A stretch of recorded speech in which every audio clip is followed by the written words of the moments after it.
Welcome to the Liberation Lab podcast, insights and interviews for the disruptive educator. I'm honored to have my two guests on with me this time, but I'm going to let them introduce themselves. So why don't you tell the people who you are, what you do, and why you do it? Hey, you know the first. No, it's always ladies first, baby. I know. Hey everyone, my name is Nita Creekmore. I feel like I do a lot. I'm a wife to Michael Creekmore. I'm also a mother of 4 amazing children. We have a dog. That's the personal side of me. I remembered Hamilton. I did. Okay. This time I remember him.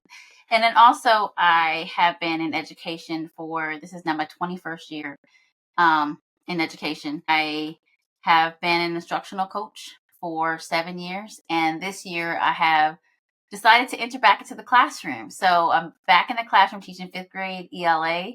And I'm also coaching as well, a little bit of coaching on the side. So doing a little bit of both right now. And also a co-author to Every Connection Matters with my husband. And a solo author too, I might add. I don't want to, toot your horn for you. Yeah. You can pre-order my other book, but yeah. What's the name of that book, by the way? Reading Outside Your Bubble about diverse books. Shameless plug. Sorry, got to do a proud husband moment. Absolutely. My name is Michael Creekmore. I am a licensed professional counselor for over 15. I'm heading towards 20 now I'm thinking about it. I am a school counselor, professional school counselor as well in elementary school, K through 5. And I am also a certified professional counselor supervisor, which means that I supervise those and help those who are aspiring to become licensed professional counselors obtain that licensure. So I do that on the side as well, while also consulting for a community counseling agency. And I am most proud of being husband to this beautiful woman, Nita Creekmore, and a father of 4 amazing children, and a dog dad, and a self-proclaimed sneakerhead. So, yes, definitely a sneakerhead. We'll have to talk about those double sneakers in your stories. Yeah. Anyway, okay. That's us. So the reason, I have you guys on today is to really push back, if you will, on this sentiment and this notion that I've seen, which is almost that have you built a relationship has become a triggering thing for folks in the teacher realm, teachergram and spaces, right? And ultimately, the idea here is that relationships still matter. You all have wrote extensively on the subject, but you have framed it under the auspices of connection. Yeah. I think language is intentional. So I'd love for y'all to talk a little bit more about what you mean when you say connection and why you chose that word versus relationship and other things that are thrown out in the educational space. You want to talk on that? Yeah. Well, I can go first. Yeah. So I really feel like when we use the word connection, when you're first establishing that relationship, there are stages to a relationship. When you have a connection with someone, all that's simply saying is there's something that you may have in common, a mere commonality that you have. It could be something as, simple as Bobby's wearing a button-up shirt right now. If I had one on, that would be a connection, right? Yeah. That could be a quick jump-off point to actually create some type of commonality that you have with the individual that you're meeting and that you do not know. Mm-hmm. So when we say every connection matters, we're talking about how a connection is a gateway to a relationship. It's stages. Yeah, and even for it's so interesting. We wrote the book based off of conversations we were having in the house, just coming back home, things that he would see, things that I would see, great things and as well as not so great things. And we started talking about it just starts with a connection. And it doesn't have to be anything so deep. It could just be, for instance, I'm really intentional right now. I'm being in a 5th grade classroom. I'm intentional about start my morning off at my door. If I'm not at my door connecting with kids in the morning, it kind of throws me off throughout my day because I'm not establishing those connections right then and there. And oftentimes because something that I know I should have done ahead of time to prepare. And it's I'm scuffling around and they're getting the brunt of me not being as prepared as I wanted to be in that moment. And so just even those simple connections that you were saying is that's why we chose that word. Because we feel like that's the jumping off point of relationships. Yeah. Yeah. So when we think about just this idea of connection and we think about where our educators are, but particularly on this side of COVID and all the things, it seems like connection is just another thing that we are asking them to do, right? Just get dumped on a lot, right? Yeah. You have to be this and that and grade and then make sure we're data informed, and all of these things become almost weaponized in a sense. Teachers can feel like you're asking me to do something on top of all my responsibilities, but I'm not seeing that reflected in my pay and contract, Right. right? Right. And so what do you say to the person who is listening to you and is like, yeah, it sounds good, but that's just another thing on top of all the other stuff I got to deal with? You want to? Yeah. I got a lot to say. I know. That's why I was Okay. like, Well, okay. So I heard that a lot when my sole job was a coach, right? And 7 years being a coach, I think sometimes I tended to forget how much they had on their plate, right? And it is a lot. Now that I'm back in the classroom, which is really is a blessing in disguise because I have like the coach hat, leadership hat, and then now I'm back into the classroom. What I found is there is a lot of stuff, for lack of a better word, a lot of stuff that's put on teachers' plates. I mean, I will say that just even just being back in the classroom and really feeling it all. Without relationships, I can't do none of it, right? Like without relationships, I can't dig into curriculum like I want to because they're not tapped in like I need them to be tapped in. Without relationships, classroom management isn't on par, right? Because I have to sit there and manage my classroom because I don't have that relationship with the students because I don't know. I know that my student Tommy is coming in. I had to pick someone who wasn't in my class. Tommy is coming in and I could tell he's off. And the reason why I know he's off is because I have a relationship with him, right? Yep. And so I can meet him at the door. I can go to the door and be like, okay, let's have a conversation. Let's check in, right? Without any of that, then like nothing can occur. There's nothing else that can happen. And so, so I could keep going, but go ahead. No, I just want to interject. Yeah. I just want to just interject something real quick, but now I want you to keep going. Yeah. And even with that, if you don't have a relationship with the people that you need, like other staff that you need, your admin, your counselors, guess what? Sometimes they get to your room a little later because they don't really know what you got going on or to have that relationship with you like that. Now, I'm not saying it's intentional, but we know when it's someone that we know, we have that relationship, we're a little bit more prone to go check in on them to see what's going on, right? It's the same thing in the school. And if you don't have that relationship, it makes it really hard for someone to really be able to go in there and check on you like as fast as you would like them to. Let's just be real. Let's just call it what it is. It's the reality of the business that we're in, right? It's relationship building. So I just wanted to put that part in there, that plug in there. That was huge.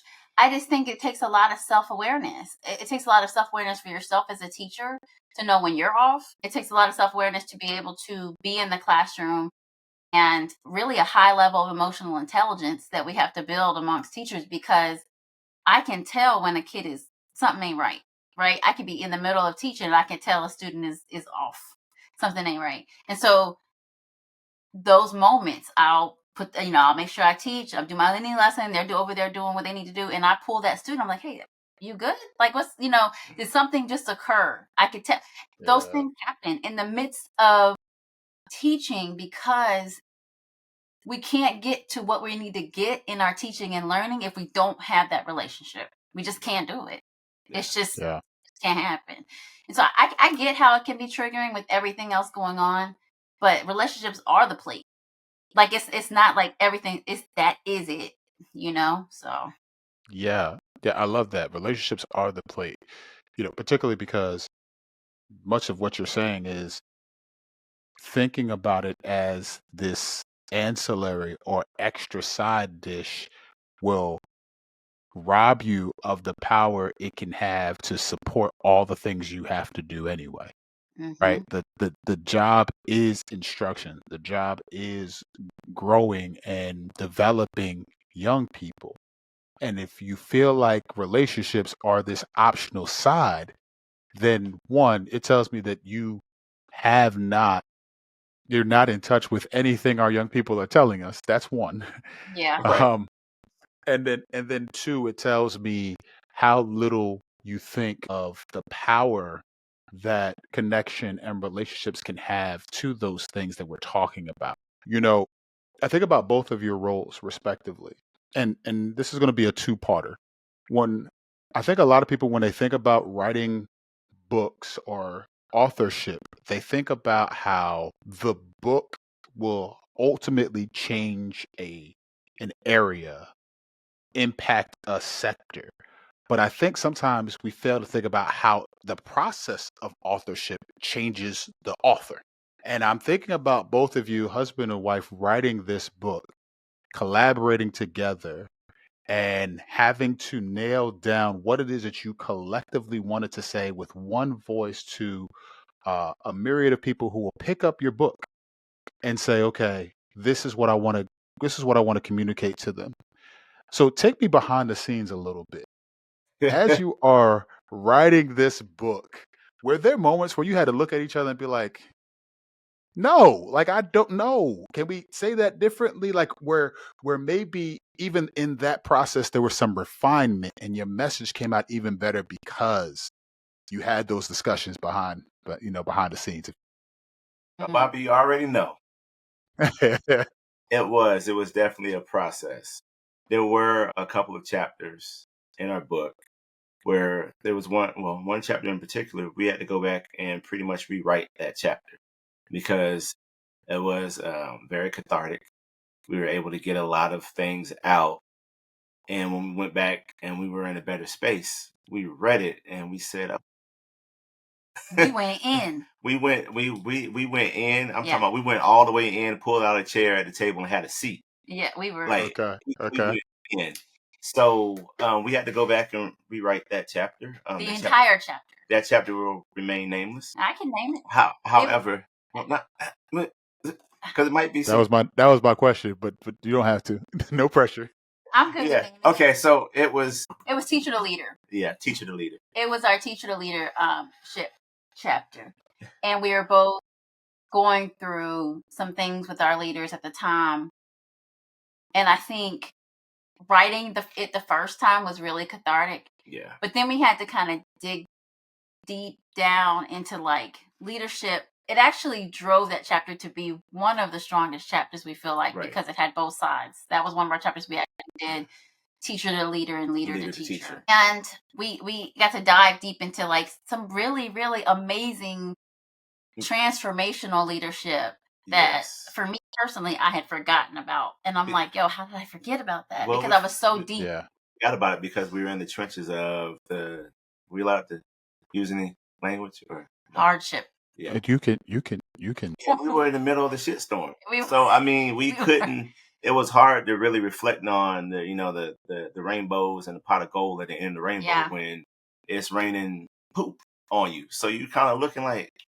So it took us a minute to get that out. Once we got it out, we were good.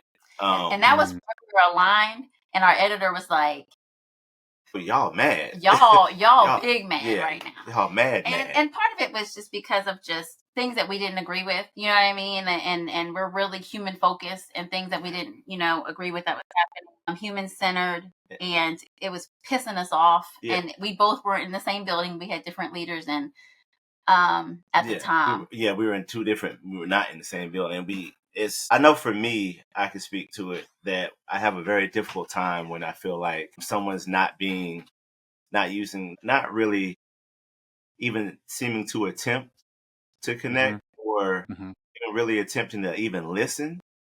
And the things that you're saying, you're coming into a new space that you're not really familiar with, and you're kind of spouting out all these things and not listening to the people who actually know the kids in which we're serving. And you're telling us things that we know are going to be counterproductive, and it's going to end up being more work because once we do it, it's going to fail because we know we've tried it. It's not going to work, and we're going to have to do double the work. So it's very frustrating. Yeah. And for me as a person, I don't do well with that. And I'm a very direct person. I'm not going to sugarcoat anything. Yeah. And that could be a gift and a curse. I don't really look at the position like, oh, I have to make sure. No, you ask, you put your pants on one leg at a time, just like I do. we can sit down like two adults and have this conversation.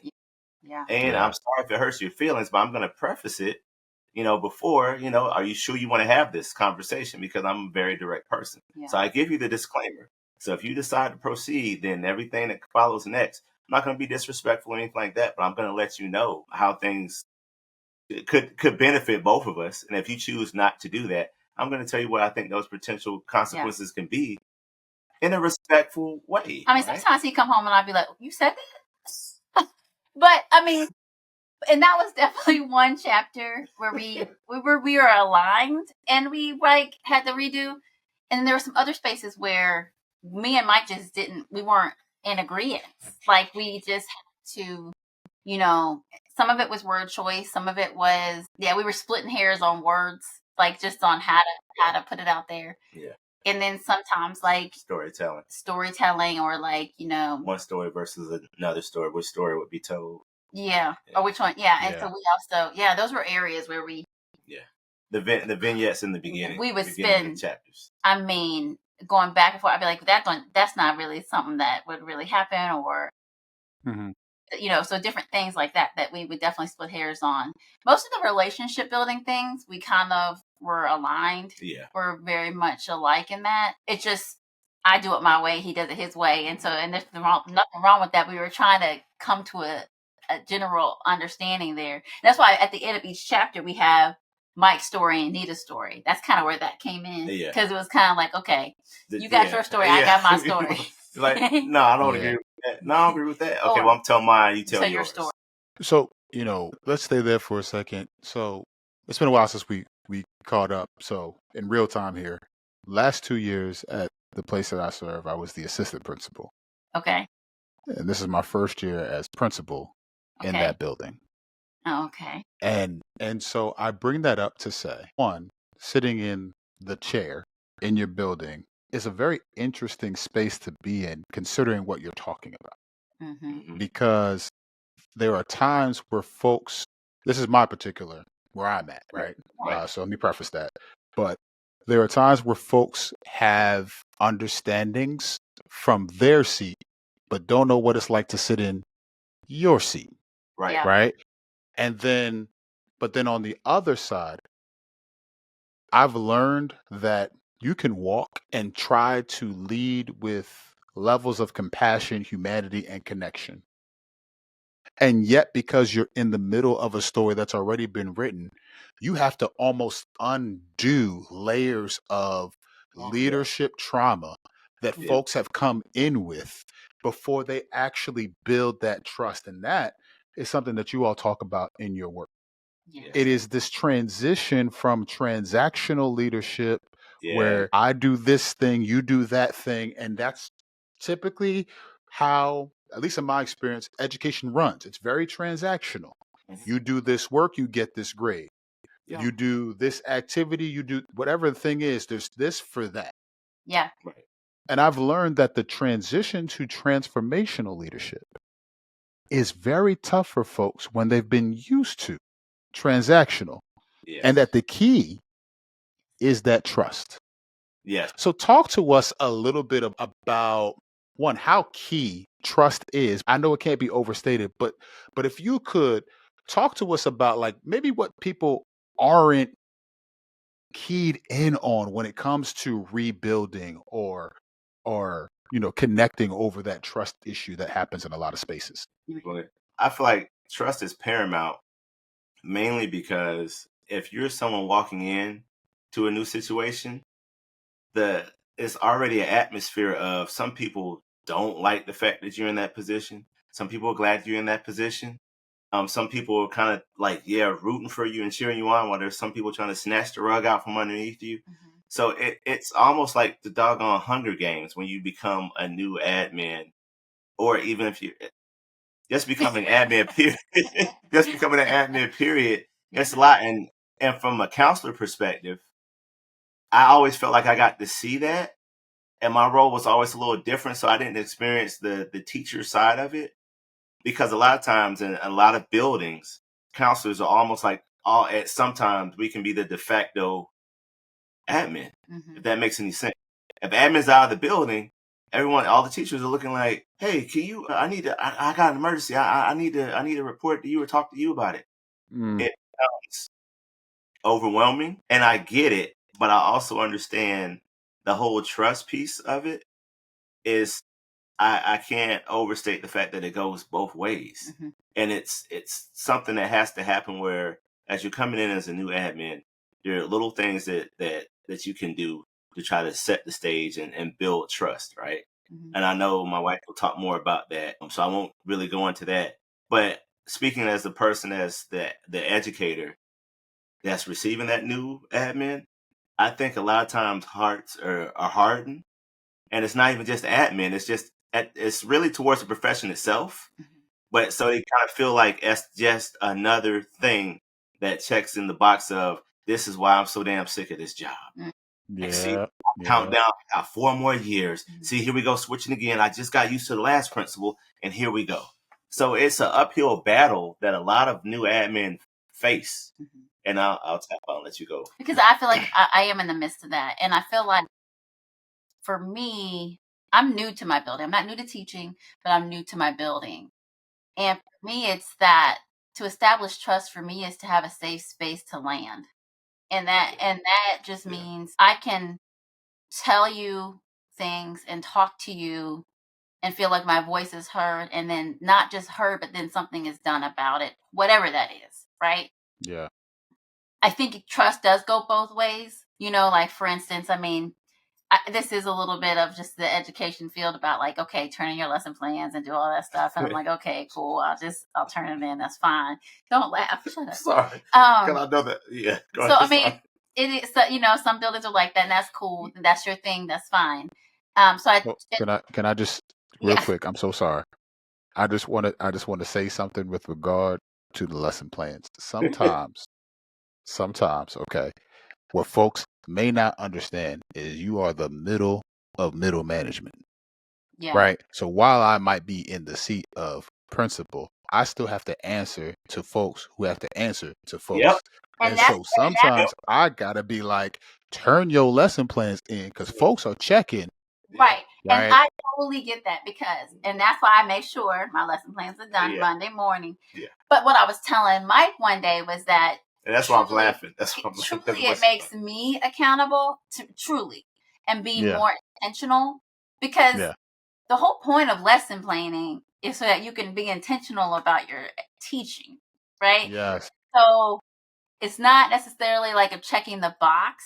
I get it, right? So like for me to do it, I'm like, okay, it makes me think about, okay, what resources I'm going to pull, what standards am I going to teach, what am I going to who am I going to pull, who do I know needs help here? So it makes me be very intentional. So I appreciate that part. So like if I'm going to turn it in, like I was telling I'm going to make sure my stuff is tight, because that helps me in my teaching each day, right? So thank you. Yes. So I do want to say that part, right? Yeah. And there are levels to it, because I think, like for me as a veteran teacher, I'd like to tell him, I could go in and I could teach with my eyes closed, and it still won't be as intentional as when I do my plans. Okay, so like I'm being real about that.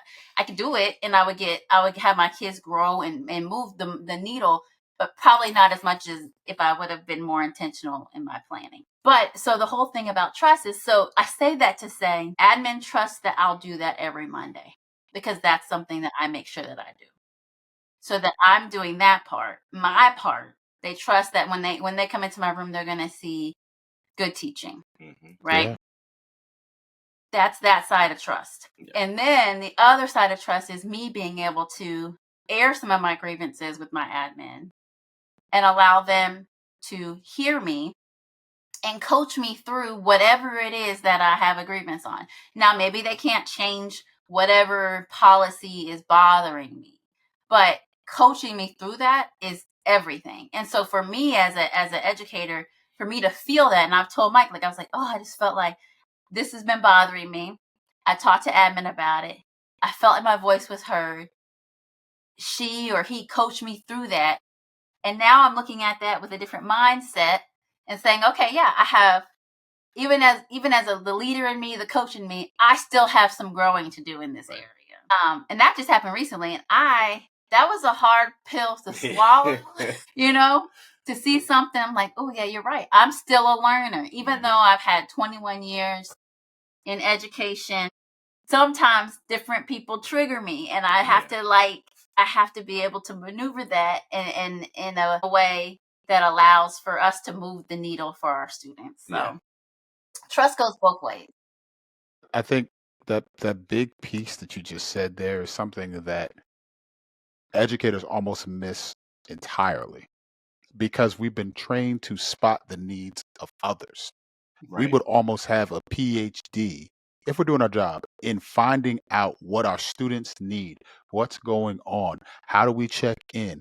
But then knowing ourselves, knowing our triggers, knowing what sets us off and why, like that piece sometimes is missing and goes a long way to helping us navigate the connections between colleagues. And I love that y'all didn't stop at the connections with students. Right? Because often we forget that the connection with the staff will always affect the connection with the students. 100%. If we're not vibing and gelling, if we don't believe, if we don't hone in on the mission, if we don't really take our vision seriously, come back to it, how are we doing? Let's check in. If we don't do any of that type of stuff, then none of the other stuff matters. And we're never going to hold the students to it. And so I love that you talk about that connection piece because I believe connection is foundational for the culture that we're talking about. Right? So to that, let me ask you this question. Okay. When you are, let's say both of you are now on the other side walking into a building. You are the consultants, you are the speakers for the day. However, you're walking into a district, walking into a building, and you are seeing a thriving culture. You're witnessing it. Paint a picture for us about what the connections look like from admin to teacher, from teacher to teacher, from teacher to student, and from student to student. Talk to us about what all that looks like, because I think often we drill down on what things aren't. I complain about all the things, but we don't have a vision for what could be or what is or what we're striving for. So help us see that. It's so interesting because the title of our original title of our book was The School of Relationships. That was before we honed in on Every Connection Matters.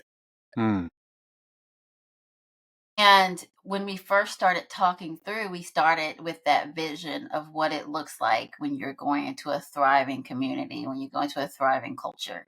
And it does start, I would even say, in the front office. When you're in the front office and it's like a routine, or people are in there and it's like you're being greeted at the door. You're being, would you like some water? It's the hub. It's the hub of everything. And you can see so much beautiful culture, and you can see a culture that is chaos. And complete disarray. Just from being in the front office. Now we know that, we've both been in schools for a long time, so we know that sometimes some days are can be like a lot going on. But we can even see it in just how we're greeted at the door. Go ahead. No, I was going to say, because I remember even before I was officially a school counselor, when I was still a community mental health professional, I would go into the schools, right? So, going to the schools, where do you have to go first? To the front office. And I could always, while sitting there waiting to meet with a teacher before I met with the student, I could always tell what the vibe was at the school. Yeah. You can tell people coming in, people being very short with other people, because keeping in mind, I'm a trained therapist. So I pick up on body language, micro expressions and all those things like that. So you can see a lot. So once that happens, that front office piece it sets the stage for your time there in the school. And you can see so much, whether kids coming in, kids being talked to crazy, go over there, and then we just told you we're going to call, or the teacher comes in there and is, I need more copies. They said you were going to do this, and they didn't bring, I went to talk to the technology support person. They still didn't get my computer fixed.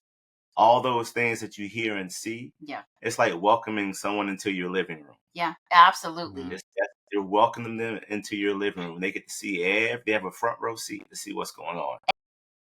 And sometimes it's like, going in and one of the leaders may come up and greet us, and say, hey, we knew you were coming. Da, da, da. And so as we walk through the building, then me and Mike we have talked about this vision.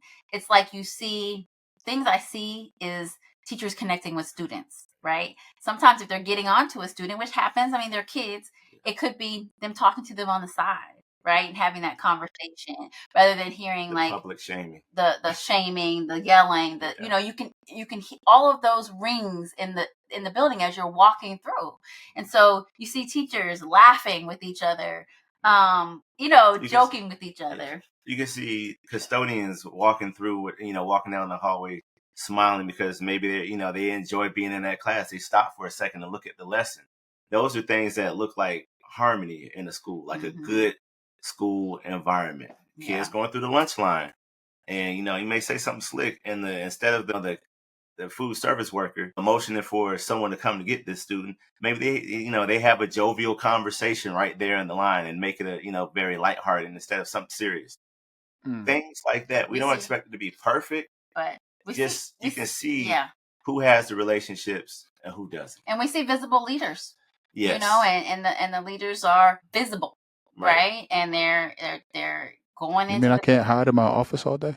No, you cannot. Yeah. No, you cannot. Yeah. I mean, and here's the thing. I know that there's things that have to get done in leadership. There's 100%. paperwork and there's emails and there's just, you're so inundated with all that. And there's a time for that. And one thing that when I was going through the leadership program was setting up times. One thing that leaders can do is set times in their schedule. This is the time, unless there's an emergency or whatever, this is the time, my visible time. And you let your secretary know, this is the time I'm visible, then I'm going to be, unless they'll need me, blood, hold calls, take messages, whatever, because it means so much to teachers when you're just visible, and not just because you have your computer and doing our evaluation, right? And so that me as a teacher, oh, she's a little off today. I'm not going to take this evaluation today because I know this ain't usually how she vibes. Yeah. Those types of things. It's just we want for our students, teachers want for our students the same thing that for leaders for our teachers. But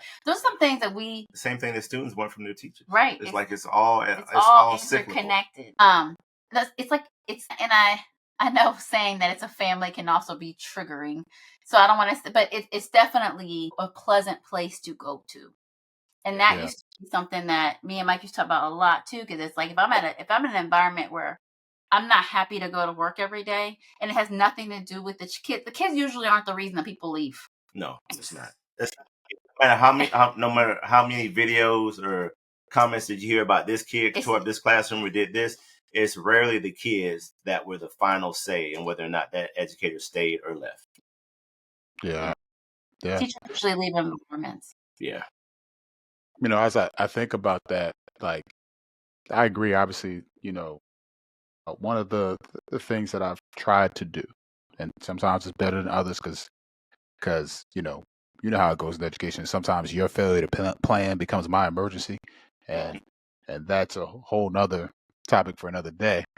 But I got my team all these rolling desks because I said I didn't want us in our offices. I want us out, visible, in the hallways. You could still get your work done if you needed to, but you're going to be out in the hallway so people can see, listen, we're out, we're supportive, we're visible, we're making sure students are doing what they're supposed to do. They know we're watching, things like that.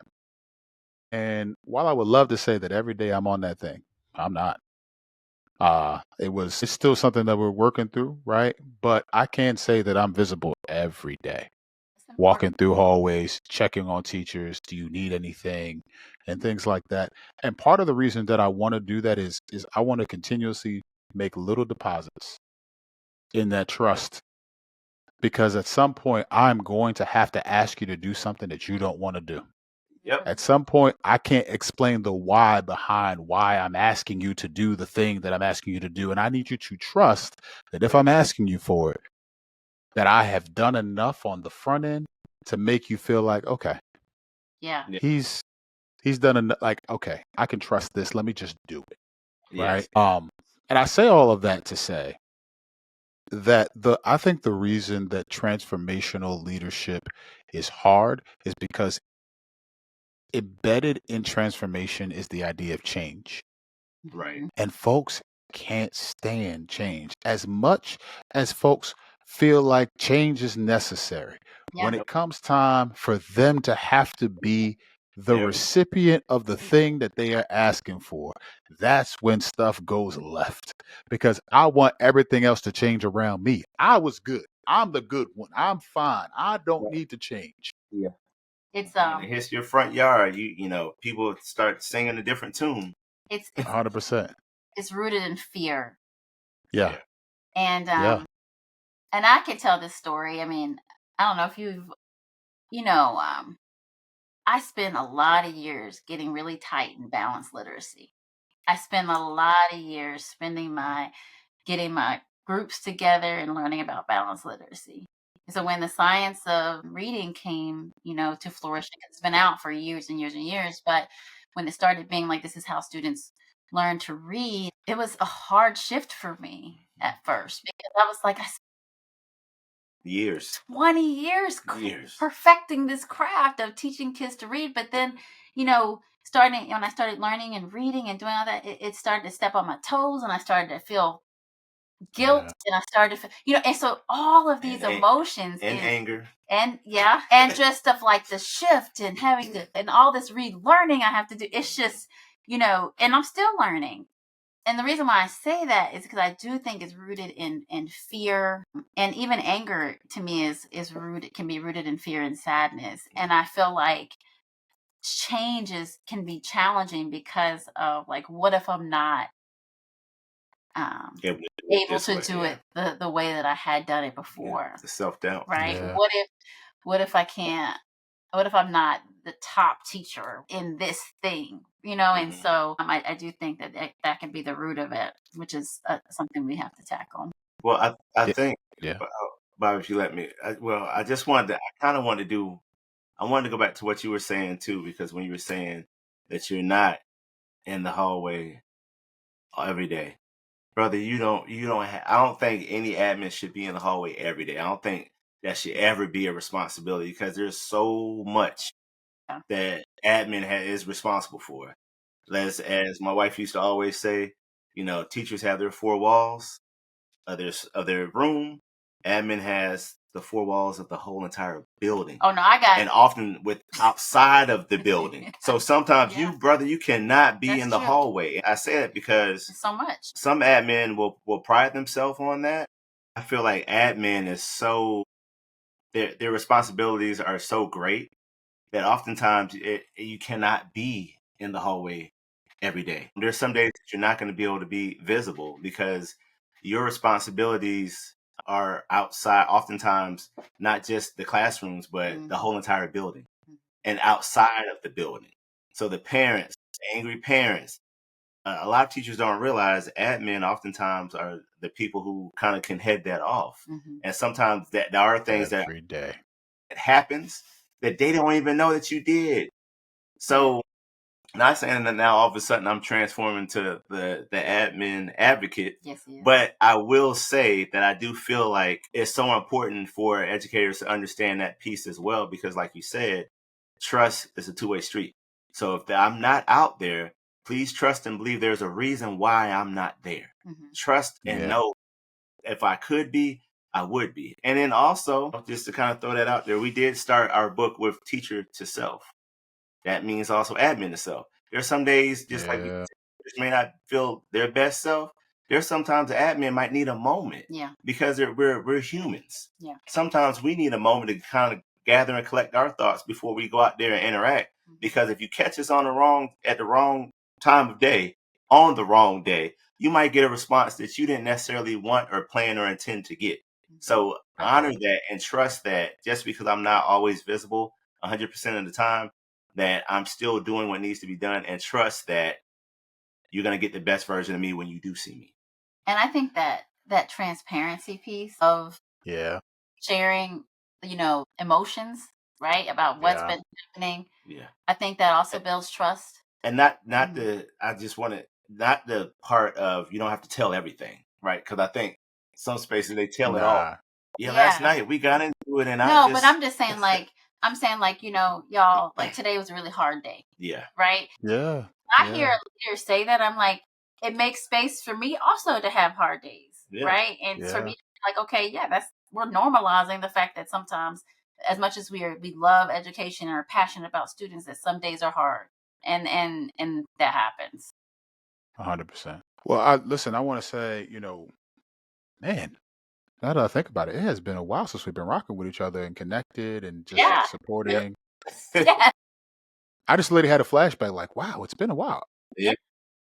So I appreciate y'all dearly. I'm super proud of the work that y'all are doing and continue to do. And I want to, from that place of just honestly just a whole lot of admiration and respect, ask you to speak to something for me. And that is this political climate that we are in. Folks are going to feel like it's going to be hard to be their authentic self, which is what you advocate for in your work, what you advocate for in your lives. Could you speak to the person who is feeling that fear and just give some pointers in terms of how to navigate that while still holding on to the realities of, listen, I got to work, I got to feed my family, but I know authenticity is what's needed. So how do I balance these seemingly competing truths?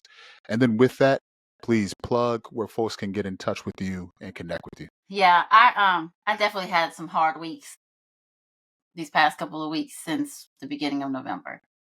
And Yeah. and one thing I had to, for my own self, and I can just talk about me, is I had to be true to myself, regardless of who is in the White House, true to these kids that I teach each and every day. It's a blessing that I do have a community, and I think if you are struggling with being your authentic self, is make sure you have a community. It's hard. I've been there. It's hard to be in a community that kind of pushes back on diverse literature, or teaching truth, or Social emotional social learning. emotional learning, all those things that we know benefits the whole child and benefits ourselves. Mm-hmm.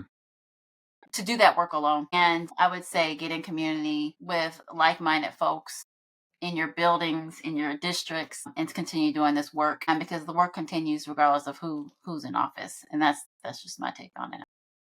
100%.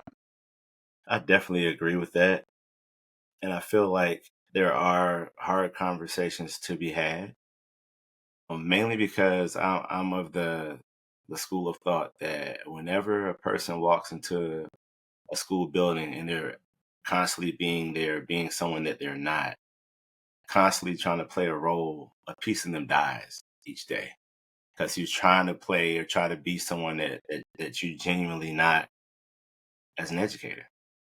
Yeah. And you're in places where you're being kind of like, the best way to say it is you're being tolerated, not celebrated. Mm, And I'm not yeah. saying that every day needs to be, oh yeah, you need to do things just the way you would do it all the time. No, but what I am saying is if you do find yourself moving forward in a situation where there's such a strong pushback Mm-hmm. that it does start to really affect you Yeah. mentally and emotionally, it is really time to consider, okay, there may be an accident needs to take place. And I This is don't where I take need to that be. light.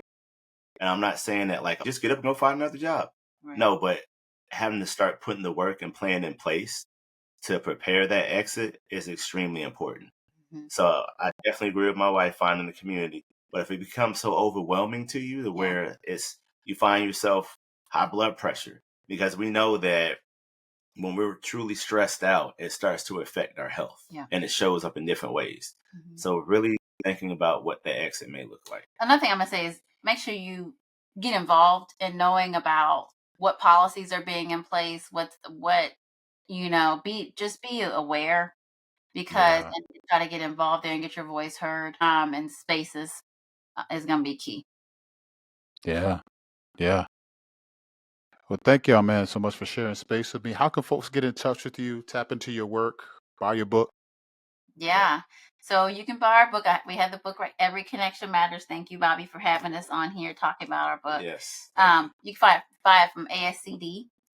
You can also get it from Amazon, Barnes and Noble. You can find us on Creekmore Conversations. We have a YouTube channel. We also have Creekmore Combos on Instagram. And we were previously on. We're no longer on Twitter. We're no longer on Twitter. But we had to say goodbye to Twitter. Yeah. But you can find us on Threads. Awesome. Listen, to the Liberation Lab community, please support this wonderful couple, their work and what they're putting out. I believe wholeheartedly in the work that they're doing. And just like they said, every connection matters. And I just want to press upon us who are listening that I love that they did not stop with the student and teacher relationship, right? That it permeates the entire building. It is the bus drivers, it is the crossing guards, it is the cafeteria staff, it is the custodial staff, that literally our connections with each other are the thing that they are the plate, the foundational ingredient from which everything else can flow. And so thank y'all again for spending this time, and thank y'all for the work that y'all putting out into the world. Thank you so much. Thank you so much, Bobby. We appreciate you, man. And congratulations. Thank you. Congratulations. Yes. Yeah.